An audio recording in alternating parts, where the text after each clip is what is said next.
Hollywood has always loved a good tease. But in the years before censorship slammed the door, the silver screen was drenched in desire. Forget subtle glances and innocent flirtation. Pre-code films pulled back the velvet curtain on temptation and made the censors sweat bullets.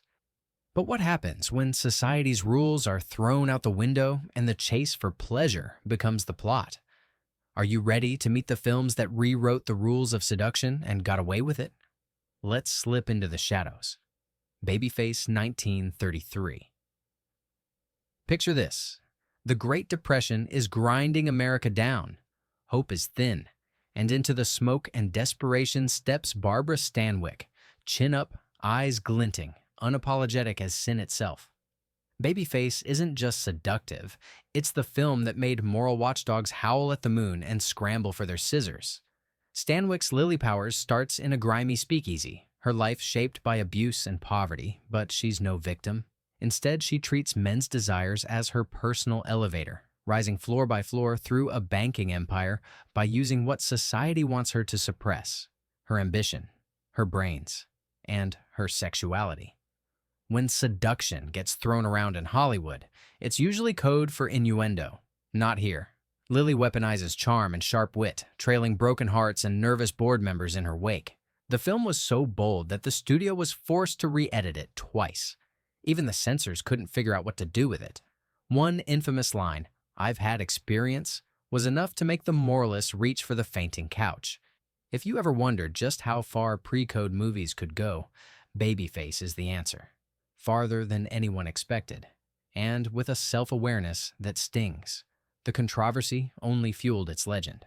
Audiences loved Lily's refusal to play by the rules, and Stanwyck's steely performance became iconic.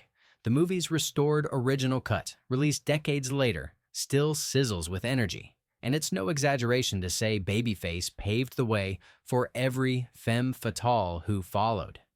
In a world where women were supposed to keep quiet and hope for a happy ending, Lily Powers didn't just break the mold, she turned it into scrap metal. Seduction wasn't a subplot. It was the main event. Red-Headed Woman 1932. Now, let's talk about Jean Harlow, a firecracker with platinum hair and a smile that promised trouble. In Red-Headed Woman, Harlow explodes onto the screen as Lil Andrews, a secretary who's had enough of watching life pass her by. She isn't just seductive, she's an agent of chaos wrapped in silk, hell-bent on breaking every rule in the small-town playbook. From the opening frame, Lil is on a mission: snag a wealthy husband, consequences be damned. But this isn't some gold digger with a heart of gold routine. Lil seduces her married boss, shrugs off scandal, and turns every whisper of gossip into gasoline for her personal bonfire. The film's audacity wasn't just in what Lil did, it was that the script never punished her for it. In a decade obsessed with poetic justice, Red-Headed Woman dared to let its anti-heroine win. What really made censors sweat, though, was the film's relentless wit. Dialogue snaps like a whip, and Harlow delivers every double entendre with a wink that says, "Yeah, I know exactly what I'm doing." Studio execs tried to sand off the rough edges, rewriting, reshooting, and even consulting with the Hayes office, but Harlow was too electric to contain. There are seduction scenes that play out with a kind of gleeful subversion, turning what should have been shameful into something dazzling. The movie was banned in the UK, snipped to pieces in the States, and became the stuff of legend almost overnight. Why? Because Harlow's Lil didn't apologize, didn't cry, and definitely didn't repent. She just kept moving, bolder, smarter, and more seductive than any woman Hollywood had dared to put on the screen. Red-Headed Woman isn't just a product of its time, it's a challenge, thrown like a gauntlet at every moral code that tried to tame it. She Done Him Wrong, 1933. You think you know innuendo? Mae West would like a word, and probably a drink. She Done Him Wrong is pre-code Hollywood with a sly grin and a saucy wink, and no one embodied that attitude more than West herself. Stepping onto the screen as Lady Lou, the most notorious saloon singer in New York's Bowery, West owns every inch of the film's runtime, like she owns the keys to every heart and jail cell in town. The plot is a fever dream of double crosses, diamond smuggling, and sudden stabbings, but none of that matters as much as the way West turns every conversation into a game of cat and mouse, where she's always the one with the claws. West didn't just write the screenplay, she stuffed it full of zingers so loaded with suggestion, censors had to invent new ways to blush. "Why don't you come up sometime and see me?" became one of Hollywood's most immortal lines, and it still works because West delivers it like she's letting you in on the world's dirtiest secret. She's older than her rivals, curvier than the ingenues, and has zero interest in anyone's approval but her own. The real seduction here isn't about skin. It's about attitude. West's Lady Lou refuses to apologize for her appetites, and the movie delights in her ability to outmaneuver, outwit, and outlast the men who try to claim her. Even Cary Grant, playing a naive young mission worker, is just a blip on her radar. The censors couldn't keep up. Every time they cut a scene, West turned up the charm and found a new way to slip past the rules. The film's release was an earthquake. West became an instant icon. The studios made a fortune, and She'd Done Him Wrong proved you could turn seduction into a punchline and win. In a world that wanted women to whisper, Mae West shouted, and the echoes still haven't faded. Trouble in Paradise, 1932. If you think seduction is all about the bedroom, Ernst Lubitsch will set you straight in under 2 hours. Trouble in Paradise is the gold standard of sophisticated naughtiness, a romantic comedy caper that sparkles with wit so sharp you could cut diamonds with it.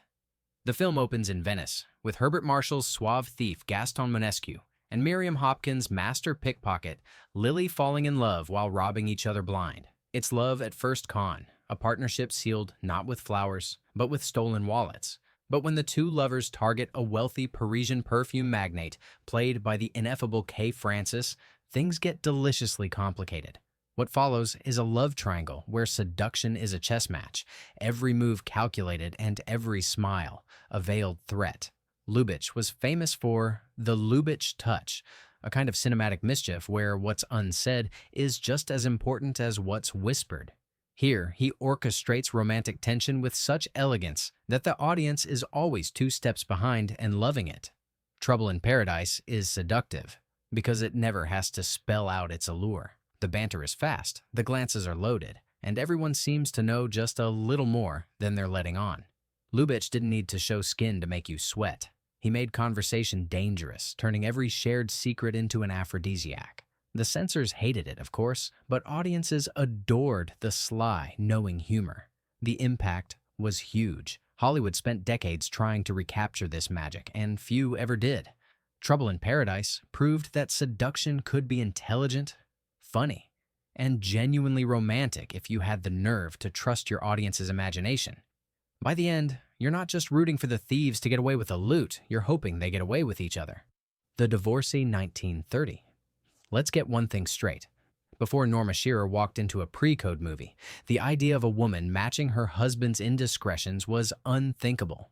After The Divorcee, it was unavoidable. This film didn't just cross lines, it gleefully erased them. Shearer plays Jerry, a happily married woman whose world shatters when her husband cheats and expects instant forgiveness.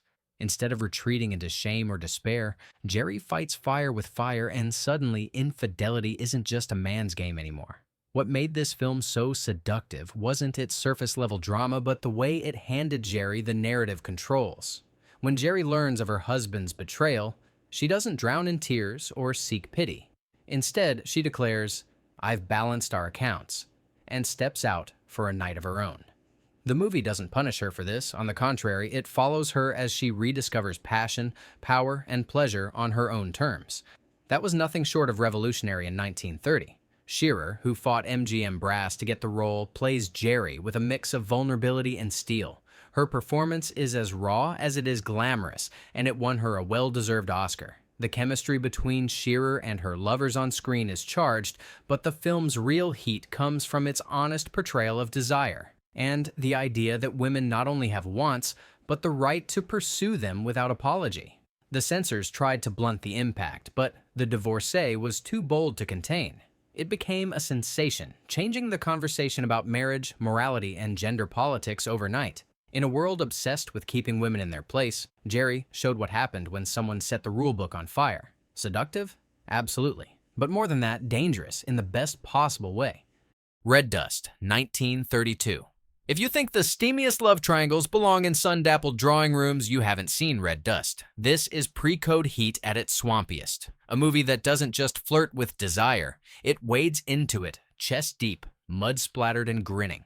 The plot is a fever dream set on a remote rubber plantation in Indochina, where Clark Gable's rough-edged overseer, Dennis, finds himself caught between two very different kinds of temptation. Jean Harlow's sassy drifter Vantine and Mary Astor's refined, restless Barbara. From the moment Harlow shows up, soaking wet from the rain, stripping off her clothes, and lounging in a rain barrel to cool off, it's clear that subtle isn't on the menu. The chemistry between Harlow and Gable is volcanic, the kind that would leave censors choking on their cigars. They trade barbs, share smirks, and every brush of the hand feels charged with electricity. Gable's character is a brute, but not a villain. He's complicated, drawn to Vantine's chaos and Astor's calm, and both women are written with more depth than Hollywood usually allowed. What makes Red Dust so seductive isn't just the sweat and skin. It's the way everyone is allowed to want, unapologetically. The jungle setting strips away polite society, and the film dives headfirst into messy grown-up desires. There are no simple heroes or villains, just flawed people tangled up in need, jealousy, and longing. The film was a hit, but its raw sensuality led to plenty of raised eyebrows and snipped reels. Some theaters refused to show it. Jean Harlow cemented her status as a pre-code legend. Gable became a go-to for smoldering anti-heroes. And Hollywood learned there's something irresistible about a story that doesn't ask forgiveness for wanting what it wants. In Red Dust, the air is thick, the boundaries are thin, and the rules are for somebody else. Designed for Living, 1933. Let's just say the words throuple and 1933 don't often appear in the same sentence, unless you're talking about Design for Living. Ernst Lubitsch knew exactly how to scandalize and seduce, and he did it here with a grin. Miriam Hopkins, Gary Cooper, and Frederick March play three bohemians in Paris who tumble into a love triangle so audacious it makes modern rom-coms look prudish. Hopkins' character, Gilda, meets two starving artists on a train, and sparks don't just fly, they ignite the whole compartment. Instead of the usual, which man will she choose? Dilemma, Gilda proposes an arrangement. The three of them will simply live together as friends with a gentleman's agreement. Anyone familiar with Lubitsch knows that this is code for anything but. What follows is a series of romantic negotiations, comic misunderstandings, and a steady stream of eyebrow-raising innuendo, delivered with such charm that even the censors didn't know where to start.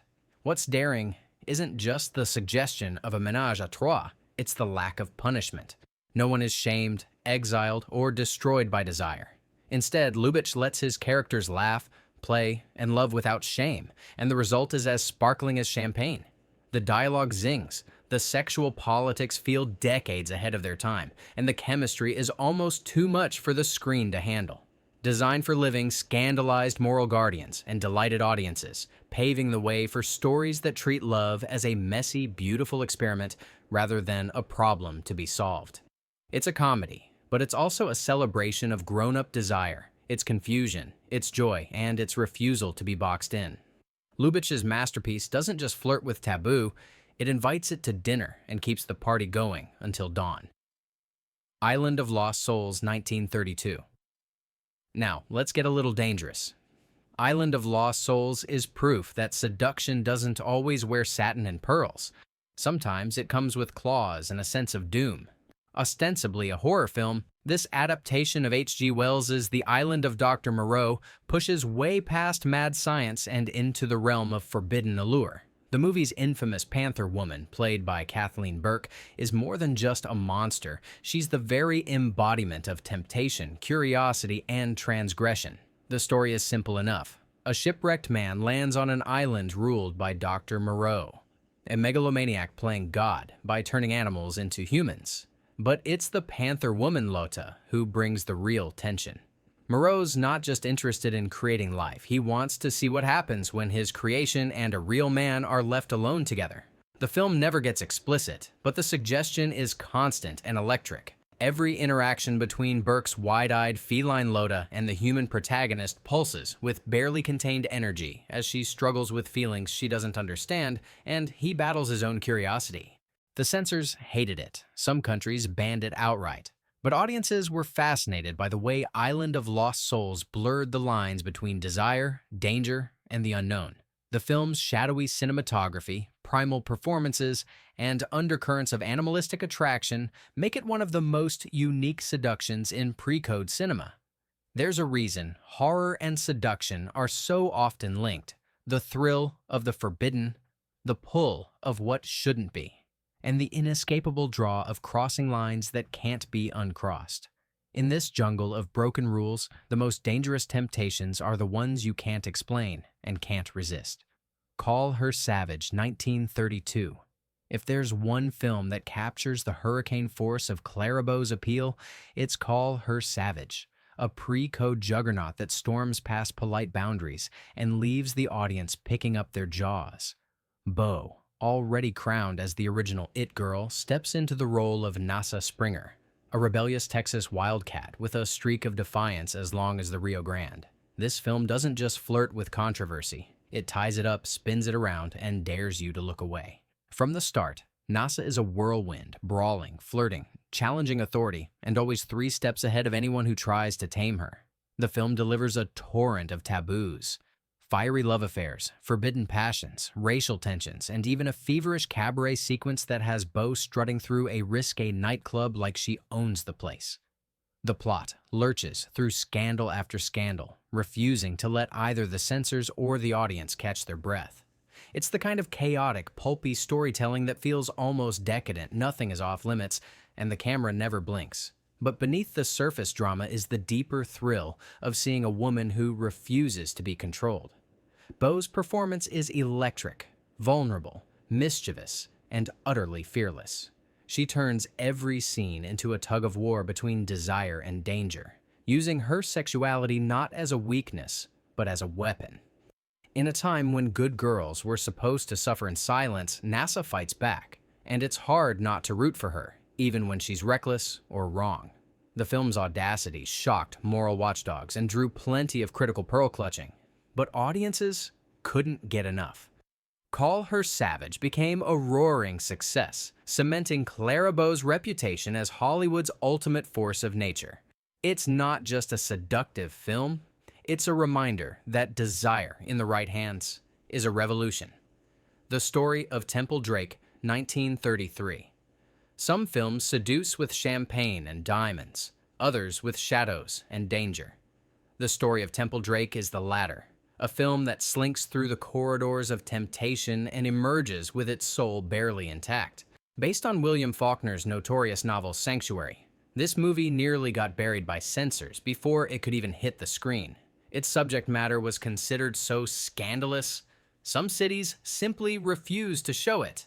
Miriam Hopkins stars as Temple Drake, a privileged Southern belle with a wild streak and a self-destructive curiosity. When Temple's reckless night out ends with her stranded at a backwater speakeasy, the film plunges into a world of moral quicksand, criminals, bootleggers, and danger at every turn. What follows is a descent into darkness that's as erotic as it is unsettling. The camera lingers on glances, hesitations, and the electric charge of forbidden attraction, never showing too much, but suggesting everything. What makes Temple Drake so seductive isn't just its subject. It's the way it refuses to look away from the messiness of desire. Hopkins' performance is a masterclass in complexity, veering between innocence and recklessness, resistance and surrender. The film neither condemns nor excuses her choices. It simply watches and asks the audience to do the same. Censors went ballistic. Edits were ordered, bans were issued, and the resulting controversy only made the film more infamous. But its impact was undeniable. The Story of Temple Drake pushed Hollywood closer to the breaking point that would soon trigger the full enforcement of the production code. If seduction is about pulling back the mask and exposing the raw nerves underneath, this movie does it with a kind of haunted beauty. It's a noir before noir, a siren's call from the edge of respectability, and proof that the most dangerous temptations are the ones nobody wants to name. Midnight Mary, 1933. If you're looking for a movie where seduction means more than just candlelit romance, Midnight Mary is your kind of trouble. Loretta Young steps into the title role, giving us a heroine who is as complex as she is captivating, a woman pushed by hardship to take the world on her own terms. The result? A crime melodrama that feels like it's one step away from real life, with every shadow hiding another secret. Mary's story is a hard one. Orphaned young, shuffled through a cold and uncaring system, she's forced to navigate the mean streets of Depression-era America with little more than her wits and her charm. When she falls in with a gang of criminals, it's not just desperation, it's survival. But this isn't a story of a damsel in distress. Mary learns to use her allure as a shield and a sword, outsmarting cops and crooks alike, while never letting her heart turn to stone. The film draws its seduction not just from Young's beauty, but from her vulnerability and grit. There's real tension in every encounter, especially when Mary finds herself torn between two very different men. One, a charismatic gangster who represents danger and excitement. The other, a gentle attorney, offering the possibility of redemption. The chemistry crackles, the dialogue sizzles, and every decision feels like it could tip the balance between hope and disaster. Midnight Mary was controversial in its day for its frankness about crime, desire, and the impossible choices women faced. Yet what makes it endure is the way it refuses to judge Mary. Instead, it invites the audience to feel her hunger for something better, her longing for love, and her willingness to risk everything for one more chance. Seduction here is survival, a way to keep moving, keep dreaming, and keep fighting, no matter what the world throws your way. Shanghai Express, 1932. If seduction had a passport, it would be stamped with Shanghai Express. This is Marlene Dietrich at her absolute peak, mysterious, magnetic, and untouchable, draped in feathers and cigarette smoke as the infamous Shanghai Lily. The story rides a train barreling through Civil War-torn China, but it's Dietrich's performance that pulls every eye. From the moment she steps onto the screen, you know you're in the presence of someone who understands desire and isn't the least bit afraid of it. The plot is pure intrigue. A band of passengers, spies, soldiers, and outcasts are forced into close quarters, each hiding secrets and longing for escape. Dietrich's Lily is at the center, her past tangled up with a British Army doctor played by Clive Brooke. Their glances hold years of unfinished business, every line between them a double entendre. The seduction here isn't just physical, it's emotional, spiritual, a slow burn where regret and hope dance together in the flickering light. Director Josef von Sternberg films Dietrich like she's an undiscovered planet, haloed in shadows, her face an endless mystery. The costumes, the lighting, the lingering close-ups, they all work together to turn Shanghai Lily into a legend, the kind of woman who could break hearts with a look and rebuild them with a word. There's a scandal, yes, but also a strange dignity. Dietrich's character is never shamed for her choices, and her allure isn't played for laughs or judgment. Censors were wary, but audiences were obsessed, and the movie became an international sensation. It showed Hollywood that seduction could be more than a punchline. It could be an entire atmosphere, enveloping everyone who came near.